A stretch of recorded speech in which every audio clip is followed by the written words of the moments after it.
Hello everyone and welcome back to the channel. Today we re-diving deep into the darker side of fairy tales with a story from the Brothers Grimm that you probably didn't hear as a kid.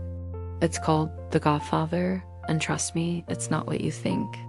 Our story begins with a man so poor and with so many children that he had run out of people to ask to be godparents.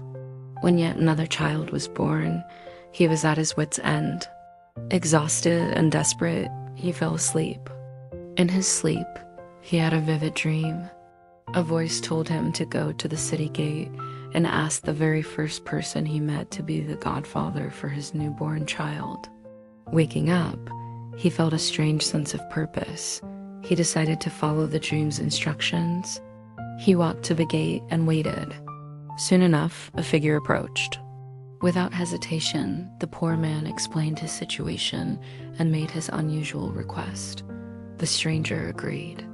But this was no ordinary godfather. The stranger presented the man with a small vial filled with water. This, he said, is a miraculous water. With it, you can heal any sick person.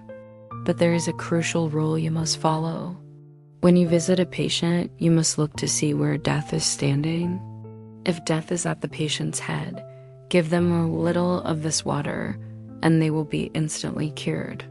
However, if you see death standing at their feet, do not interfere. All your efforts will be in vain, for that person is destined to die. And just like that, the poor man's life was transformed. He became a physician, but one with an uncanny ability. He could walk into a room and instantly know if a patient would live or die. His fame spread like wildfire.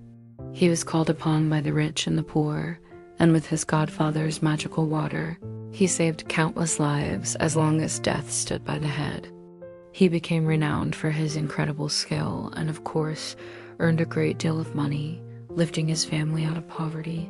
One day, the king himself summoned the physician. The royal child was gravely ill. The man entered the grand chamber, and his eyes immediately went to the child's bedside. He saw death standing right by the child's head.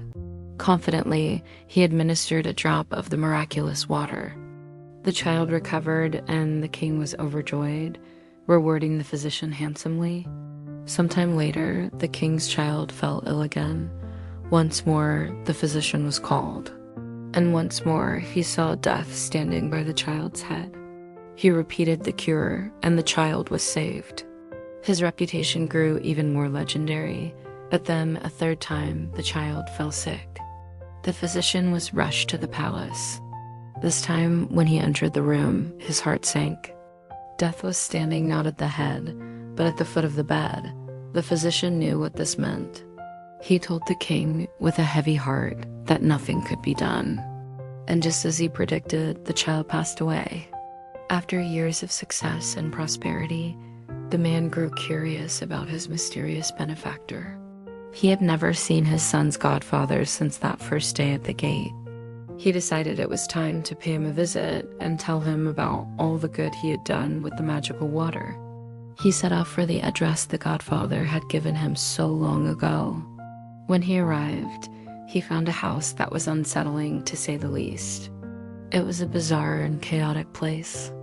As he started up the first flight of stairs, he saw a broom and a shovel engaged in a violent argument, whacking each other back and forth. Stunned, he asked them, "Excuse me, can you tell me where the godfather lives?" The broom, pausing its fight for a moment, replied, "One flight of stairs higher up." Confused, the man continued to the second floor. There, he found a gruesome sight, a heap of severed, dead fingers lying on the landing. He cautiously asked one of the fingers, "Pardon me, do you know where the godfather lives?" A finger twitched and pointed upwards, replying, "One flight of stairs higher." More disturbed than ever, he climbed to the third flight. What he saw there was even more horrific, a pile of severed human heads. Gathering his courage, he asked one of the heads for directions. It too told him, "One flight of stairs higher." The fourth flight was just as strange. He saw fish sizzling in pans over a fire, but there was no one cooking them. The fish seemed to be frying themselves. They also directed him, their sizzling voices echoing 1 flight of stairs higher. Finally, he reached the 5th floor. He saw a door, and his curiosity now mixed with pure dread, he peeked through the keyhole. Inside, he saw him, the Godfather. But he wasn't the man he remembered. This figure had a pair of long, sharp horns protruding from his head. Taking a deep breath, the man opened the door and stepped inside. The moment he entered, the horned Godfather scrambled into bed and pulled the covers over his head. "Sir Godfather," the man began, his voice trembling slightly, "what a very strange household you have. It's been quite a journey to get here." A muffled voice came from under the covers. "What do you mean?" The man recounted his journey.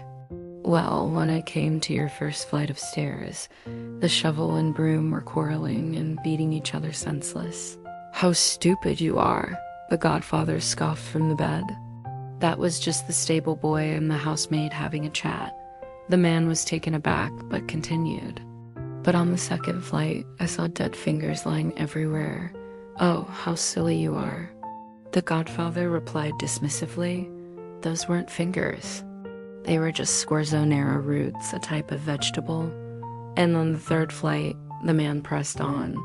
There was a heap of dead men's heads. "Foolish man," the Godfather snapped. "Those were just cabbages." "Well, on the 4th flight, I saw fish in a pan, hissing and baking themselves." At that very moment, the fish from the 4th floor flew into the room, fully cooked, and served themselves onto a plate on the table. The Godfather ignored this as if it were the most normal thing in the world. The man, now completely terrified, decided to confront him with the final truth. "And when I got to the 5th floor, I peeked through the keyhole of this very door, and Godfather ... I saw you. And you had long, long horns." There was a sudden, chilling silence. Then the voice from under the covers roared, "Oh, that is a lie." In that instant, the man's fear turned into pure, primal terror. He didn't wait to hear another word. He didn't want to find out what his Godfather, the devil himself, would do to him for discovering his secret. He turned and ran. He fled out of the room, down past the self-cooking fish, past the cabbage heads, past the scorzonera roots, past the arguing broom and shovel, and out of that house of horrors. He ran and never looked back. And the story says, if he hadn't escaped in that moment, who knows what the Godfather would have done to him. This story is a powerful warning about making deals with unknown forces. What seems like a miraculous gift can come from a very dark place with a terrible price attached. What did you think of this tale? Let me know in the comments below. And if you enjoyed this journey into the Grimm's darker collection, don't forget to like, subscribe, and hit that notification bell for more stories. Thanks for watching.